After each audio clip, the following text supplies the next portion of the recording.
Assalamu alaikum dear student. Today we will solve our question number 5 of exercise 1a. This is our question number 5. Arrange the following number in increasing order. Increasing order means ascending order. ठीक है, इसका second नाम जो है वो है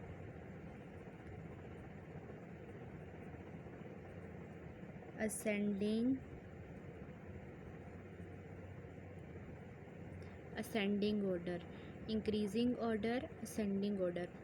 अच्छा, अब हमने इनको असेंडिंग ऑर्डर में इन वैल्यूज़ को लिखना है। ठीक है, तो पार्ट ए है 126, 501, 261, 26189। ठीक है, इसमें सबसे जो स्मॉल वैल्यू, असेंडिंग ऑर्डर क्या होता है, छोटे से बड़े की तरफ। हमने सबसे पहले छोटी वैल्यू लिखनी होती है, फिर उसके बाद उससे बड़ी बड़ी जिस तरह वो बढ़ती जाती हैं, लास्ट में सबसे बड़ी वैल्यू आ जाती है। ठीक है, ये होता है असेंडिंग ऑर्डर या फिर इंक्रीजिंग ऑर्डर। तो सबसे पहले इंक्रीजिंग ऑर्डर में सबसे पहले छोटी वैल्यू लिखते हैं। ठीक है, सबसे छोटी कौन सी है, 89।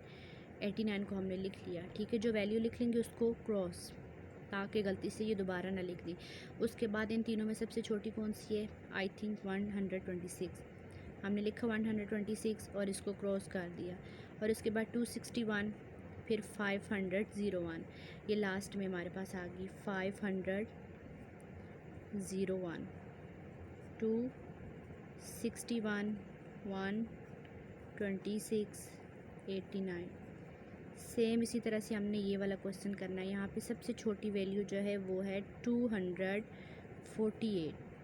ठीक है, फिर उससे जो छोटी वैल्यू है वो कौन सी है, इनमें सबसे छोटी वैल्यू कौन सी है, 428। ठीक है, 428। फिर उसके बाद सबसे छोटी कौन सी, 482।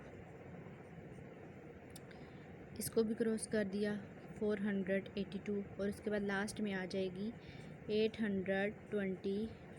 This is our last value and this is our increasing order. ठीक है, इंक्रीजिंग ऑर्डर ये होता है कि इसमें छोटे से बड़े की तरफ लिखते हैं। होप कि आपको समझ आया होगा। Thank you.